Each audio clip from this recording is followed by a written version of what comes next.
Walz didn't need a team of lawyers to prep him. He needed scientists to teach him the difference between male and female. So Timmy Walz goes before Congress in a hearing, wastes $430,000 of Minnesotans' tax money, and we're on the hook for it. And furthermore, he got his butt handed to him. He couldn't answer a single question correctly nor straight. Says the hearing was all about, quote, grandstanding, and he was given little time to respond to any question. Do you agree with the Attorney General's guidance? Congressman, what I would say on this is that Minnesota follows all law. I would say it's a very easy question. It's ridiculous. It's why we asked them to allow us not to have to be there. Certainly, I would tell you what, it's not where I wanted to spend money. It's not where I wanted to spend my time. And it certainly proved that there was nothing there other than using it as grandstanding. Could you have used your own legal staff or the Attorney General's office at a much lower cost? No, probably not. And they didn't have the expertise for this of what they were asking. Now, there were also travel costs associated with that trip to Washington, D.C. At least 5 people were on the trip, including the governor, his general counsel, a communications aide, and 2 state troopers for security. The governor's office tells me the figures for those expenses are not yet available. Meanwhile, Republican House Floor Leader Harry Niska says in a statement, there appears to be no legitimate legal interest of the state in racking up nearly $500,000 in what amounts to PR consulting. At the state capitol, Tom Hauser, 5 Eyewitness News. All right, so coming up, Representative Walter Hudson's in studio. Good morning, Walter. Good morning. We'll get your thoughts here in just a moment. I'm looking forward to it. Have you ever had to pay lawyers before you gave any? I said this online yesterday. Somehow, I don't know how. It's apparently amazing. I've managed to successfully navigate hostile debate, tough media interviews without spending a single dime on legal preparation. I don't know how I do it. It's amazing. If I could figure it out, I'd write a book and probably make a lot of money, because apparently this is a thing that people have to do. They have to spend $500,000 to answer a question. Well, you're clearly not getting paid enough. So we'll get more from Walter Hudson here in just a moment. I did have a lawyer that texted me who shall go unnamed, but he is pretty extraordinary. He said the Attorney General doesn't have the knowledge to prep the governor to testify on Minnesota's sanctuary state policies, ? That's hilarious. Come on. Listen, I predicted this yesterday. It was an easy prediction to make. Governor Tim Walz is spending $430,000 on a legal bill testimony for counsel, getting these prep services ahead of time before his congressional testimony in June. And I predicted he's going to go and say, blame Republicans, blame Trump for demanding that we come to D.C. for me having to go and spend this money. I guess the mechanism of this, just to back up a little bit, I mean, I had never heard of this before. Like, I guess I can understand that if you're providing congressional testimony, you're speaking before Congress, you need to make sure that you're getting your wording correctly. You don't say the wrong thing. But at $516 an hour, given the responses that he gave, I don't think it's money well spent. But I'm curious, Walter, just on hiring lawyers prior to congressional testimony, what are your thoughts, just sort of a baseline on that? Well, I agree with Republican House Majority Caucus Leader, or caucus leader is the right term, Harry Niska, who noted that there's no legal reason to do this. Like, this was not preparation for legal purposes. This was preparation for public relations purposes, for looking good. Okay. Because it's not as though, like, unless Walz thinks he's guilty of some sort of crime, what purpose is there in him getting legal advice in order to go answer questions about policy before Congress? And just the fact that he felt compelled, this is like a luxury service, right? It'd be equivalent to him blaming congressional Republicans for him having to fly first class. You know, like, they just forced me to come, therefore I had to fly first class. It's like, no, the one has nothing to do with the other. Like, you chose to layer this frosting on top of the cake of your responsibility to be the governor. Well, and I can't help but wonder if through this, like, something like this whole thing has been exposed. I'd never heard of this happening before. And if it is for PR purposes, I can't imagine this is happening. So, like recently when going down to the studio in Minneapolis, and you've been there as well, for an appearance on national news, Governor Tim Walz was there to use the studio right after I was. He goes on there. Amy Klobuchar was there. I saw her a couple of weeks back. A lot shorter than I expected, by the way. But I can't imagine they're paying legal services before they go on national news, and it's the same thing, PR. Right. And yet here he had to spend this. But you had, J.B. Pritzker, paid a law firm, but he paid out of his own pocket. Mm-hmm. But then you had, Boston Mayor Michelle Wu expects her city to pay up $650,000 to an outside firm. Denver paid outside counsel $250,000 to advise Mayor Mike Johnston at the same congressional hearing that Wu testified. So maybe this is a whole racket that we're not even aware of that suddenly got exposed now. Well, and it's certainly noteworthy to roll back to January when Democrats were criticizing House Republicans for spending an infinitesimal fraction of what Walz just spent in order to move forward with our cases to the Minnesota Supreme Court involving the Democrats skipping work for up to a month. And we were talking, in that case, you were talking about like minimal, like tens of thousands, as opposed to 500,000. And the way that they, and again, it's like, that's like an inversion of this. Literally the only reason we had to go to court was because they chose not to show up to work. Right. Right. And so this is the pattern where nothing's their fault. They're not accountable for anything. Everything's somebody else's fault. And that's just the theme of the day, apparently. Well, let me play a bit of the Channel 5 coverage again, because I want to give you an opportunity to sort of respond directly to Governor Tim Walz and his rationale here. Governor Walz defends the spending of $430,000 in legal fees to prepare for that hearing. He told me he agrees the amount is ridiculous, but he blames Republicans in Congress who invited him and two other Democratic governors to testify so they could be publicly criticized about immigration. Do you all solemnly swear to tell the truth, the whole truth, and nothing but the truth, so help you God? Governor Walz appeared before the House Oversight Committee with governors of Illinois and New York to answer questions about immigration. Minnesota legislature has passed no such bill making Minnesota a sanctuary state, and I have signed no such law. Other than brief opening statements, the governors weren't given much time to respond. But Walz certainly should have been prepared. According to the Legislative Advisory Commission, the governor's office requested payment of $430,000 for legal services related to congressional hearing and testimony. In this memo first obtained by the Star Tribune, this transfer is to pay outside legal counsel for services rendered in preparation for the June 12th House Oversight Committee. Governor, can you understand why taxpayers might look at a $430,000 legal bill and think that that is excessive? Yes, and they should be angry at those folks. There's no reason that we needed to be there. We provided all the documentation. We told them that. Walz says the hearing was all about, quote, grandstanding, and he was given little time to respond to any question. Do you agree with the Attorney General's guidance? Congressman, what I would say on this is that Minnesota follows all law. I would say it's a very easy question. But real quick, even when he was given time, he just acted aloof. How about when you went on Anderson Cooper, Governor Walz, and you said, how high is this wall?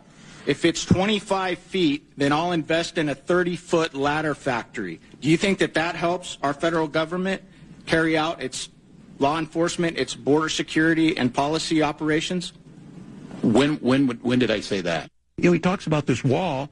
I always say, let me know how high it is. If it's 25 feet, then I'll invest in the 30-foot ladder factory. So essentially, he spent $430,000 in legal fees to have those lawyers advise him to act like a doofus. Yes, and that's the thing is, what is it? Because what the real core issue here is not that the money was spent, but who it came from, which is taxpayers. Right. So what value did the taxpayer of Minnesota get from Tim Walz spending $430,000 on legal fees to, quote, prepare to give the stupidest answers known to man in a congressional hearing. His whole point now of, it's just congressional Republicans grandstanding. Great. Go to D.C. and say that, right? Does it take $500,000 to figure that out? I just did it for free in 5 seconds. You need lawyers to tell you this? The whole thing is patently absurd. The question I would have for Governor Walz is, of the responses you provided, which would have been dumber if you didn't spend $500,000 on legal advice? Right. That you're absolutely right. That should be the question. So what was it in your testimony that you were advised upon that would have been different or better or worse if it hadn't been for these legal services that you obtained? Because he ended up embarrassing the state at the end of the day. I know the Democrats won't get upset at this, but they absolutely should. I mean, he had an opportunity here. And yes, there were times, because these hearings, with the way that they're conducted, often the individuals that are being grilled or asked questions. That being said, he was given more time than I actually expected listening to that entire testimony on that day. I remember going, wow, they're really giving him, in certain times, a bit of a leash here to go and make comments. So absolutely. And that's the thing is he could have acted as a hostile witness instead of acting like a buffoon. He could have said, listen, your question's ridiculous, and provided a premise. Yeah. And whether I agree with that premise or not, that is a choice he could have made, and he doesn't need to pay somebody $500,000 to come up with that. Again, I figured it out just now in 5 seconds for free.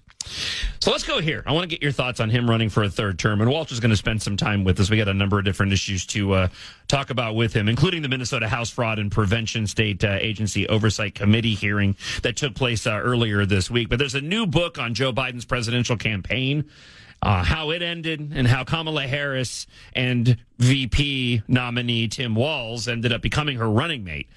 The book's called 2024, How Trump Retook the White House and Democrats Lost America. It was released earlier this week. A couple of journalists, one from the Wall Street Journal, another from the New York Times, another from the Washington Post. They described the vetting process that came down to 3 finalists. It was Walz, Pennsylvania Governor Josh Shapiro, and Arizona Senator Mark Kelly, which was interesting.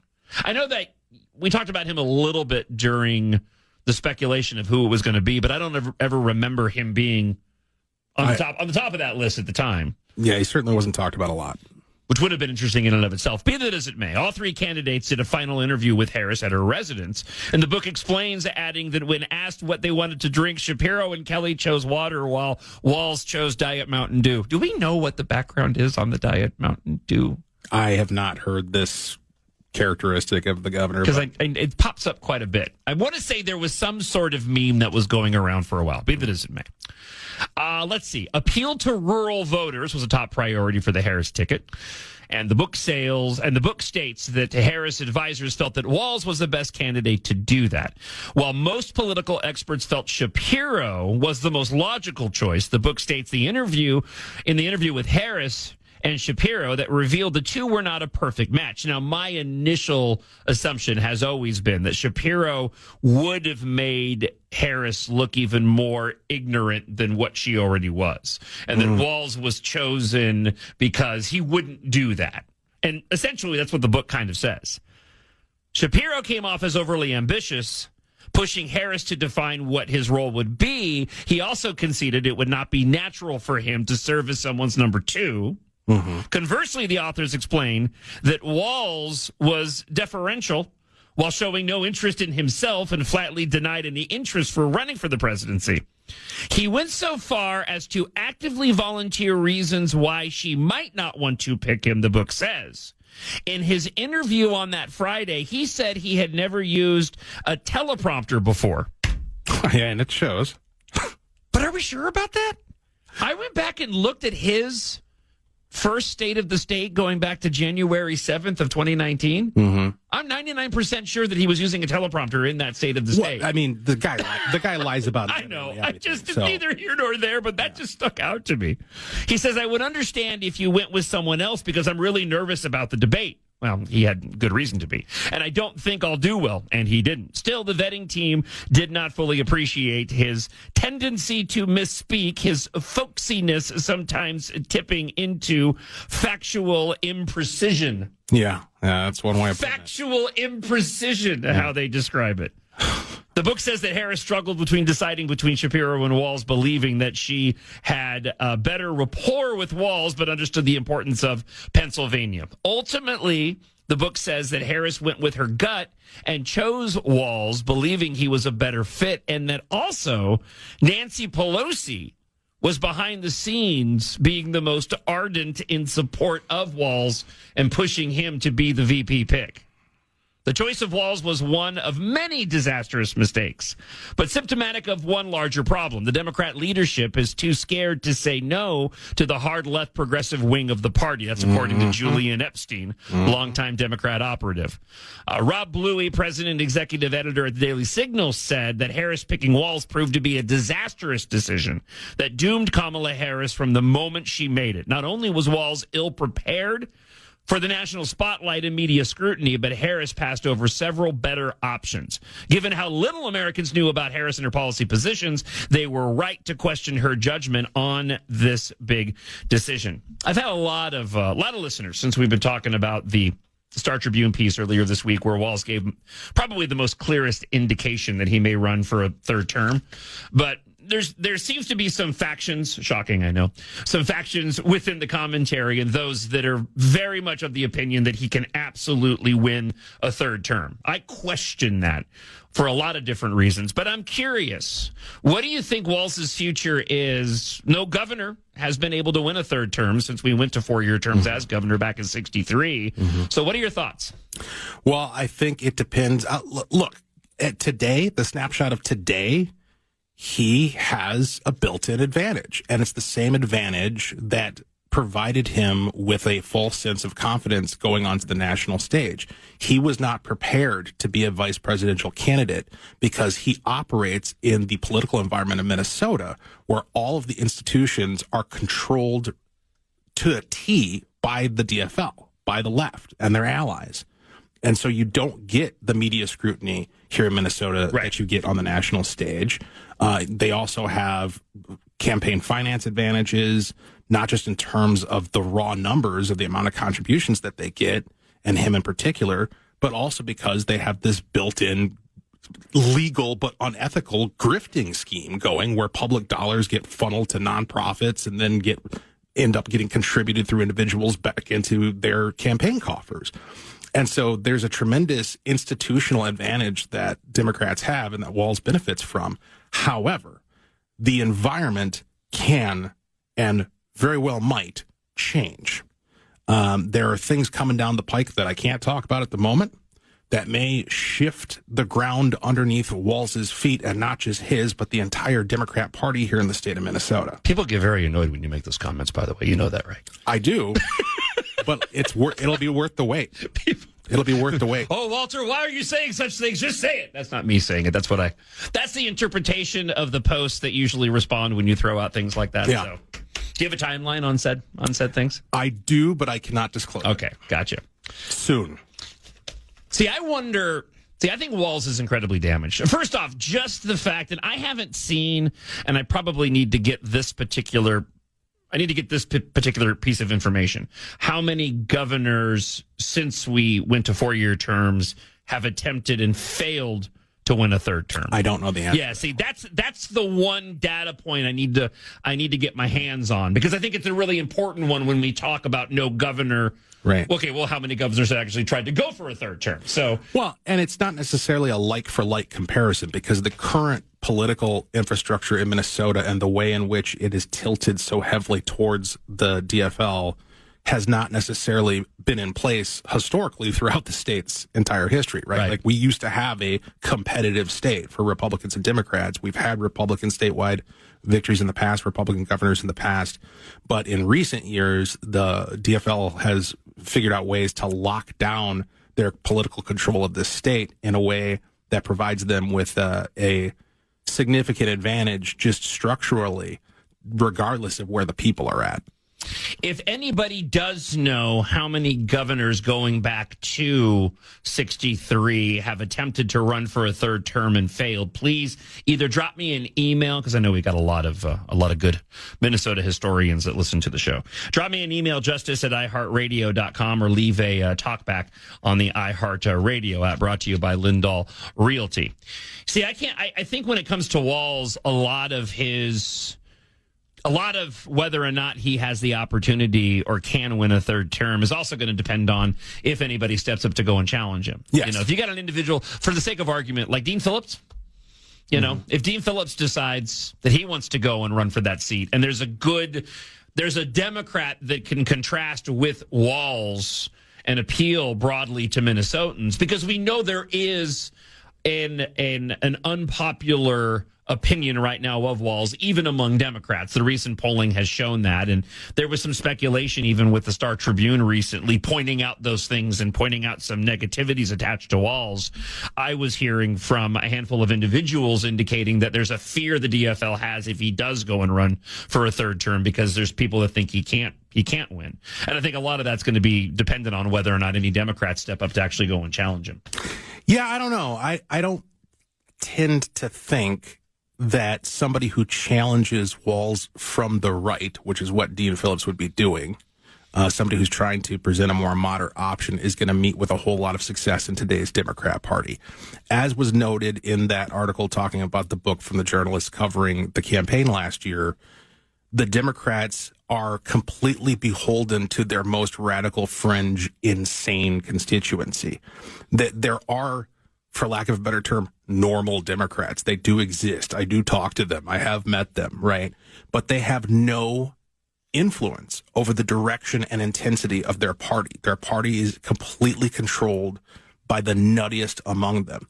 And so I don't see a scenario, especially given the fact that, and by the way, that infrastructure that I talk about that gives them an advantage is largely controlled. Like the different entities that make up that infrastructure is largely controlled by those same openly socialist, Democrat Socialists of America, radical left, people out in the street blocking freeways and whatnot. Those are the types of people that control the different organs within the infrastructure of the Democrat Party here in Minnesota. And so they will be working against a more moderate candidate who challenges Walz, because they know the devil they know is going to give them what they want most of the time. And as upset as they might be with Walz for not being as crazy as them, they certainly don't want somebody who's saner.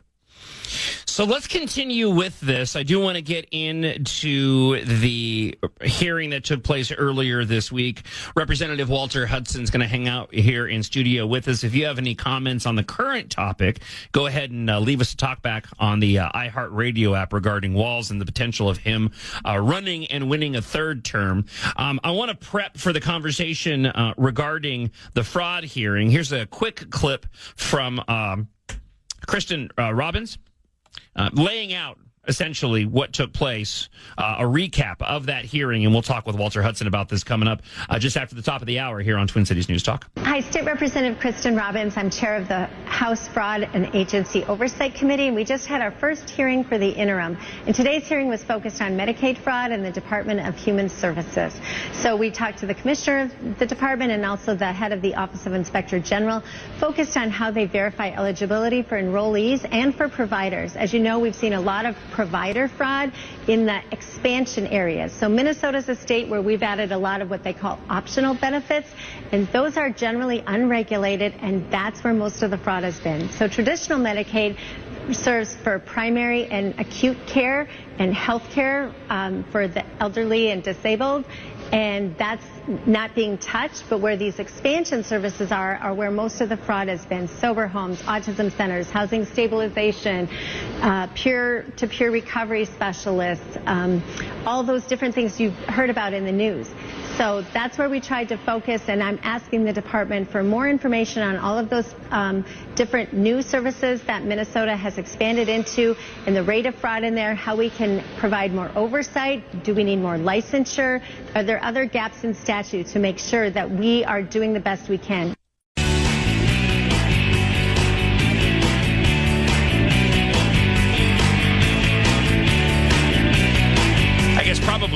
the question to ask Representative Walter Hudson on Twin Cities News Talk. So are you going to run for governor? Because everybody always wants you to run for governor whenever you come on the show. There is not currently an answer to that question. Okay. All right. Was not the answer that I was expecting, but there's many foes of the show out there that I'm sure are mentally hearing. I want the answer to be no. Please tell me it's no. Twin Cities News Talk, AM 1130, 103.5 FM, as I put Representative Walter Hudson in an uncomfortable spot. Thank you for answering the question, though. I appreciate it. Yeah, well, and the funny thing about that is I didn't have to spend a dime on legal preparation to be able to answer that question. So, not a single solitary I don't know how I do it. I know. I wish I could figure out the magic of how to answer questions without paying somebody to tell me how. I know. But here it is. Sometimes you can just have friends that are lawyers, and then you can just text them or call them, and they will just give you free advice. Mm-hmm. Right? Right. There's an extraordinary lawyer that I'm thinking of that I've done that quite a bit with. He just sort of, hey, what are your thoughts on this? And sometimes he even comes on the show. Mm-hmm. No money is exchanged, nor is it needed to be exchanged. So I got a couple of comments that rolled into the iHeartRadio app. We'll turn our attention over to the Minnesota House Fraud and Prevention hearing that took place earlier this week. I put up a post online of you, Walter Hudson, raising some rather relevant questions during that hearing, so we'll get your thoughts on it. First off, a few comments relating to Walz running for a potential third term. You forgot another reason why Walz might win a third term. I will be voting for Kendall Qualls for governor, but the reason why I think Walz could win a third term is because the economy in the Midwest, Iowa, South Dakota, the Dakotas, Wisconsin, and Minnesota has been pretty good. In spite of inflation, most people can find jobs, and incomes have grown, and unemployment is low. What are your thoughts on that? You think that makes that big of a difference? Well, I don't know that. I mean, maybe comparatively, I'm not quite sure where he's coming from, what the underlying economic premise is in terms of how people feel. For the average age of first-time homebuyers is 38. Okay. Being able to buy a house might as well be flying to the moon for kids who are graduating high school and college right now. Yeah. Okay. So maybe it feels that way to you if you're in your 40s or your 50s and you're established and you've had a job for decades and you're saving. Maybe it feels like the economy's great to you, but it sure don't feel that way to anybody who was born before you. No. Right? And so I think there's a little bit of subjectivity there in that analysis. Well, I think maybe, too, he might have been, one could extrapolate from his comment, too, was that given how well other states may be doing around us, a lot of people may have fled to those other states and therefore leaving a much smaller conservative voting base here in Minnesota that may not be able to go and bolster whoever the candidates are. I mean, listen, I know we have some candidates that are running. We've had a couple of interviews with individuals, Republicans that are running in this governor's race on the show. I expect other people will announce sometime in the near future. And I would also imagine that sometime around when Walz finally pulls the trigger and announces officially, which he has stated loosely could be in the next couple of weeks in July, that at that point in time, we'll probably see those other individuals that are considering running to go and make those announcements. I don't have any, apart from, said guest in studio, I don't have any other people to go really and point to. There was some speculation around some representatives, but again, I think right now everybody's just kind of pointing at different individuals that they like. Republicans in the state saying, I kind of would like them to run or them to run. And if they make comments online alluding to running, there's some speculation that gets attached that they may end up throwing their hat into the ring. So yeah, I mean, when I sit and have conversations with people about it, there are a few names that are bandied about of folks who are rumored to have been considering interest. But the most interesting potentials, just because they're least known, are folks who are completely outside the political world, who are coming from the business sector, who might potentially be interested in stepping down from Mount Olympus to try to make a run for governor. So we'll see what happens. With regard to past governors and how many have attempted a third term and lost, I believe we actually have an answer to this. Good morning, John. With respect to your question, as far as from my limited research, it appears that Rudy Perpich, there are two governors that tried for a third term since '93. Rudy Perpich lost. Pawlenty also tried, but lost. I apparently lost in the primary to Jeff Johnson, so in the Republican primary. That's my research. I think that's accurate. Thank you. Have a good day. So we've had a few, and again, we've had a few that have attempted a third term and lost. The asterisk on that observation about Pawlenty and Johnson, that was not a consecutive third term that Pawlenty was trying. Okay. So I think that makes a difference. Yeah. That's the data. Listen, that's the data point to me that keeps sticking in my mind. And Walz has he's got a lot of baggage attached to him. I completely respect the points that you made last hour. If anybody missed it, check out the second hour of the podcast on the iHeart radio app. At the same time, though, man, there is a lot for whoever the challenges are to Walz to use against him. And I don't know if he's gotten better or worse relating to the amount of experience that he received being VP. I don't have an answer to that question. My sense is he's actually gotten worse. Like he's gotten more insecure, but I could be wrong on that. Well, listen, I mean, it's really an issue of political logistics. Like what you're saying is that there's a lot of ammunition to deploy. We have a lot of stuff that we can bring into the battlefield to take on this opponent. And that's true, but you got to get the ammunition to the field. And that takes financial resources. And so what's going to happen is a candidate is going to have to emerge who has the juice to bring in some real money. Right. Real money. Now, the potential is there for that to happen, specifically because we are dealing with Tim Walz, and there's nothing that President Donald Trump would like more than to humiliate Tim Walz. And we've got a really strong personal relationship between Congressman Tom Emmer, the House Majority Whip, and the president, who know each other very well and talk on a regular basis.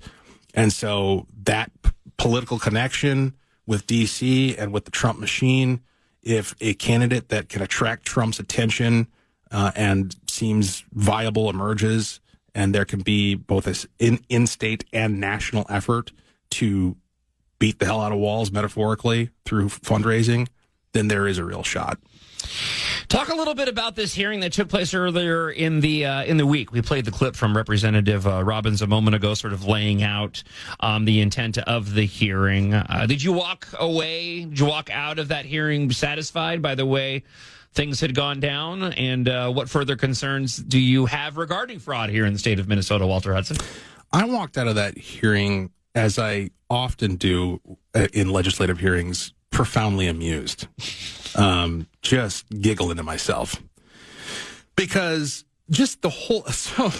So we're there, and we're listening to a presentation from the Department of Human Services, DHS, which has overseen much of the fraud that we've seen in this state over the past many years. They are responsible for managing $20 billion worth of Medicaid services in this state, overseeing it, making sure it gets spent correctly. And we're going through their processes. We're listening to their recently hired inspector general. We're listening to the acting commissioner. They're assuring us that they're doing things amazingly. We point out issues that have come to our minds and have been presented to us, things like whistleblowers from their department, multiple whistleblowers telling us as representatives that their efforts to elevate issues of either fraud or inadequate agency function have been met with active discouragement, retaliation, threats, okay? And we're asking them to account for that, and they're basically just denying it flat out. No, we don't do that. Okay, well, somebody's lying. I don't know who it is. And so the amusing part for me was when it came time for the Democrats to chime in, did they have any curiosity about what can be done to improve fraud prevention in the state of Minnesota? Were they interested in talking about the functioning of the Department of Human Services or addressing the fact that we have, hundreds of millions of dollars worth of fraud going out the door here in the state of Minnesota? No. They took their opportunity to immediately pivot to the entirely irrelevant topic of President Donald Trump and the big, beautiful bill and how terrible it is because as they put it, it's going to endanger health care for children and the elderly and the disabled, which is literally incorrect. Okay. So why is it that they have so little interest in addressing this issue? Is it simply because it does look bad on them? It does reflect poorly on them because they did have the trifecta for those years. Many of the programs that they push forward are the ones that have been exposed for fraud. But even then, you can still show an interest in correcting the problem while not, while sitting back and going, we didn't set this up to have this fraud take place. We care about it. What is it that prevents them from addressing it at all? Or is it just simply, in your mind, just they don't want to, they'd rather just go and point at Trump and they know that plays to their base? Well, it's always hard to get inside somebody else's head, right? I know. I can only speculate. I can only speculate based upon what I observe. And what I observe is that there seems to be a evasiveness and a defensiveness around this topic. They always want to shift the conversation to something else.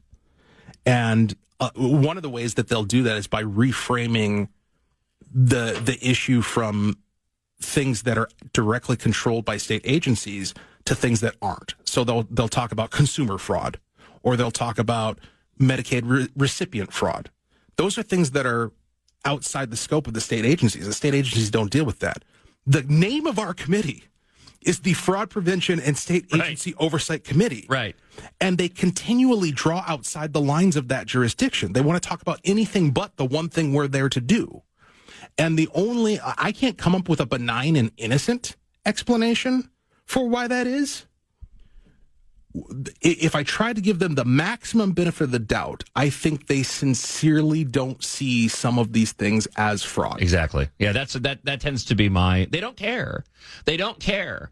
And even if they were to go and acknowledge that the fraud was there seems to always be this level of sympathy, doing that thing with my fingers, for the individuals who are actually involved in the fraud itself.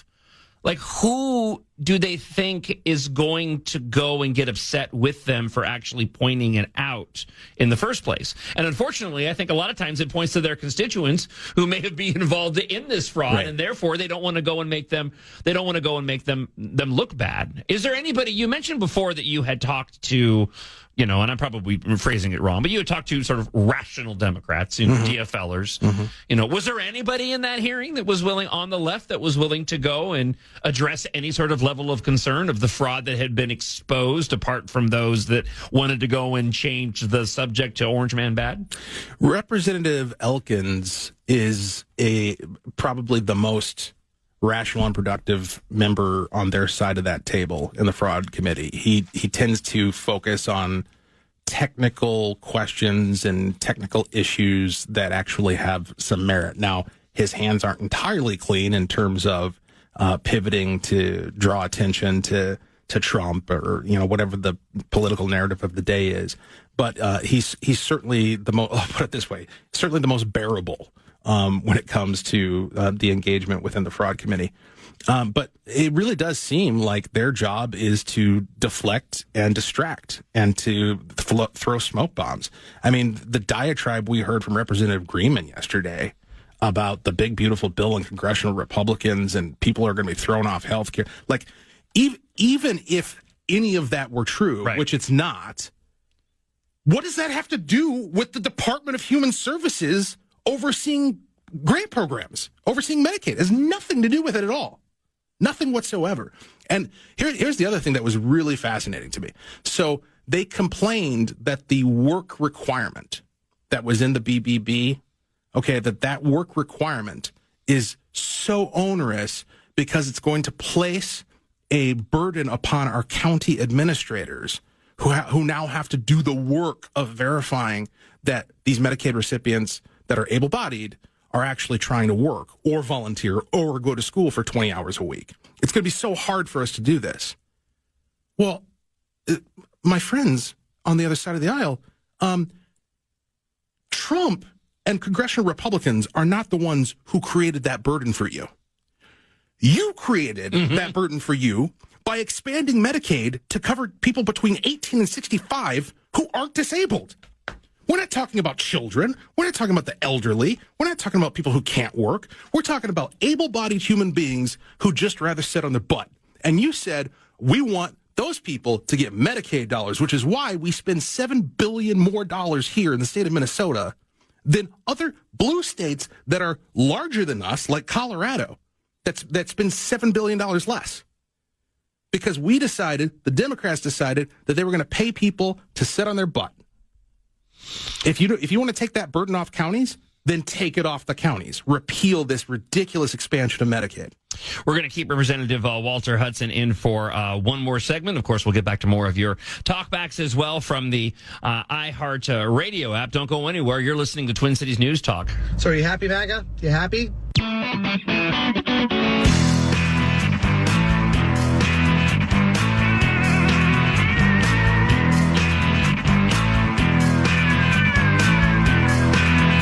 Question on healthcare fraud and things that they need to do and new laws that they need to pass. Is it just me, or can you go back to the whole thing with the whole border thing? How about enforcing current law and actually going after people that are violating the system and actually prosecuting them abundantly? Existing law, isn't it enough? Well, I think we've actually seen some of that. I mean, the levers of justice don't move as quickly as everybody would like. But I'll ask Walter Hudson, who continues to join me here in the 651 Carpet Next Day Install Studios on Twin Cities News Talk. I mean, are we enforcing the law relating to the fraud that's been taking place here in Minnesota? Certainly, people have been. There have been trials that have taken place, and people have been accused and convicted of certain crimes. We were told yesterday in the fraud committee that there are currently 1,000 open investigations related to allegations of fraud, and some percentage of those will end up being referred to the Attorney General for follow-up. And there have been prosecutions and there have been convictions. The problem is the percentage of prosecutions and convictions as a numerator over the denominator of the amount of fraud that happens is pretty small, right? Like, in other words, it's kind of like there's a fire hose squirting at you, and you're sitting there with a bucket trying to catch some of the water. Mm-hmm. That's what the system is currently set up to do. The real problem is not that the law isn't being enforced, but that it is impractical to enforce it efficiently, because there's so much money being crapped out the door of the state of Minnesota to these programs that there isn't the capacity, there isn't a mechanism to catch all of the bad actors or detect all of the bad actors. And the other big problem is that there seems to be a culture of non-compliance within state agencies where they are not acting in accordance with suggested best practices that come from, we have a Office of Grant Management in the state of Minnesota, and that those practices, our Office of Legislative Auditor has found in previous reports, have not been abided by these state agencies. That's why this committee exists, to dig into what are you guys doing to prevent this stuff from happening. And if you don't have the capacity, which is one of the things we hear, well, we don't have enough people. Well, then why, as legislators, are we allowing all this money to go out the door if we don't have the capacity to determine that it's being spent properly? And I want to throw sort of a 30,000-foot view on this, too, because, whether we're talking about accountability relating to fraud here in Minnesota or accountability in D.C. relating to crimes of individuals, which has certainly been a topic of conversation. We were just discussing this off the air. We've been talking about the whole Epstein debacle situation all week long. I think a lot of it also is a lack of proper, and this isn't a dig on anybody, it's just, it's a reality. The lack of proper perspective on the difficulty it is to actually bring charges against an individual, even if you and I are looking at a certain situation going, this seems clear as day, it's a lot more difficult for prosecutors to actually formulate a solid case and pull the trigger. And just as a really sort of out of the box example, I followed this whole issue of Brian Kohberger and these Idaho murders and the frustrations of the families, half of the families, over this plea deal that he gave and admitting that he actually committed the murder of these 4 individuals.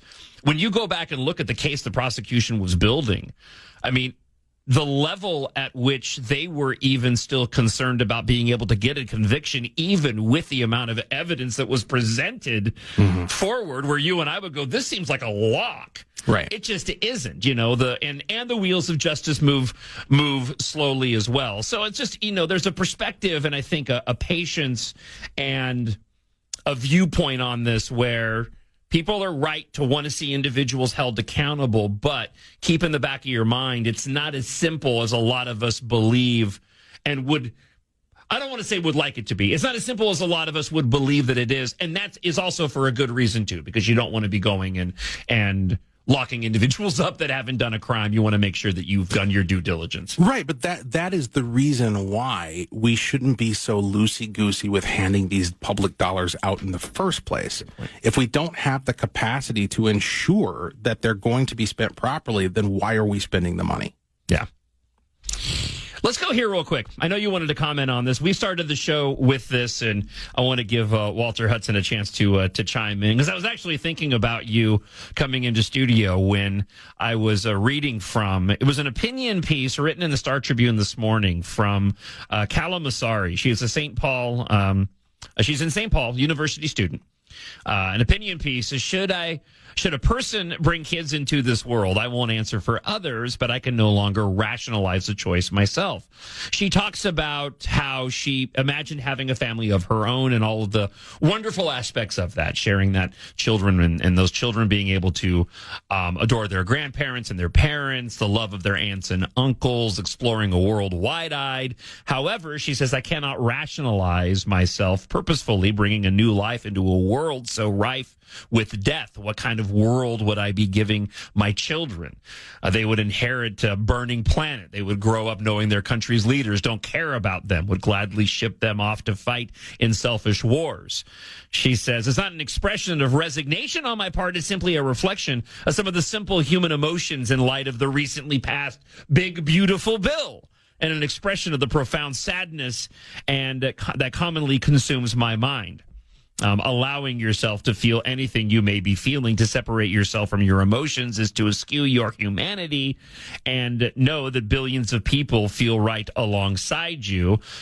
She says, perhaps it is selfish for me to be thinking of all of my long-lost dreams when there are hateful genocides and wars happening concurrently. How can I invite my own offspring into that existence? So it's just a few portions of what she wrote, but I know you wanted to share your thoughts on this.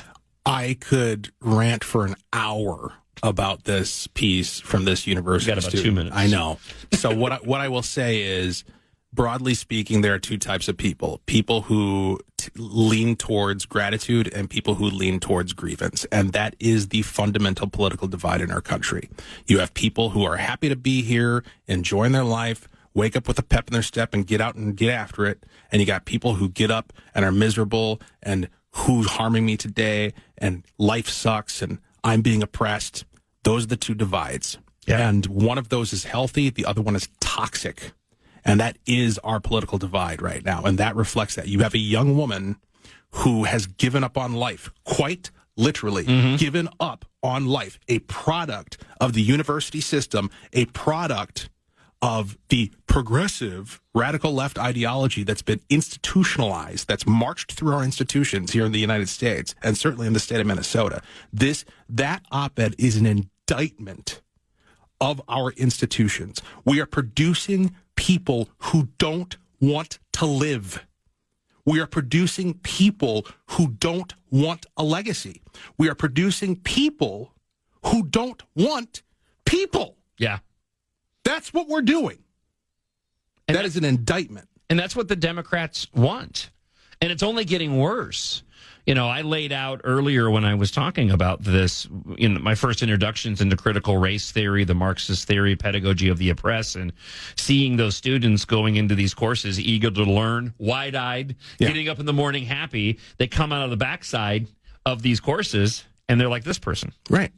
And that's what they want. They want individuals who resent the world that they live in, that are more beholden to the Democrat policies, that'll hopefully continue to go and vote for them and support them and do the activism that they want. Yes. And unfortunately, because of the stance the Democrat Party has taken right now in this completely irrational, over-the-top view of opposition to everything and anything President Donald Trump does, it doesn't have to be rooted in reality.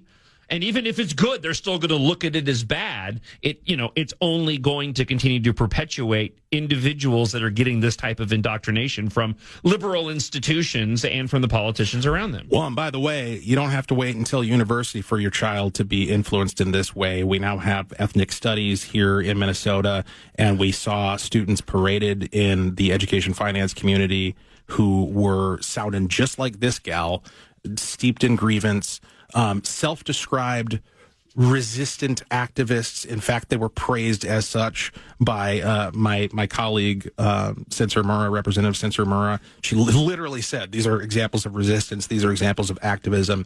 So our K through 12 system is currently designed to produce nihilistic, life-rejecting people who are going to end civilization by not reproducing. And that's another point that I wanted to squeeze in here, because when you guys were talking about this earlier, people were saying, well, maybe the silver lining here is that they're not going to reproduce and therefore there'll be less liberals. No. What you fail to account for is that the left does not reproduce naturally. Okay? The left reproduces through infestation, metastasization, and the spread of their cancerous ideology. That's why they want your kids. That's why they want the schools and the universities and Hollywood. They do not reproduce through natural, healthy behavior. Right. They reproduce through corruption of the healthy. Indoctrination. No, it's a great point. I'm glad that you made that, and that's why I like having you on the show. Hey, 1 to out of 5 stars, 5 being the best, 1 being the worst, Superman. I give it a 4. Yeah. I mean, I'm going today at 2:00. So I would thread it. James Gunn threads the needle between Guardians of the Galaxy and the original Richard Donner, Christopher Reeve Superman. So the essence of the character, that wholesome, I'm good because I genuinely am optimistic and believe in people, that Reeve had, is embodied very well by David Cornsweet. But the world is a very different kind of world than that old movie. Like, Donner's task was to try to get us to believe that Superman could exist in the real world. Right. Gunn's job, or that he assumed, was, I want to make a comic book come to life. And that's what this film does, and it's very enjoyable. Because we still like to have fun and enjoy life. Yes, that's right. And on a positive note, Representative Walter Hudson, thanks, buddy. Happy to be here. Appreciate you coming in. Thanks for the extended time, too. Yep.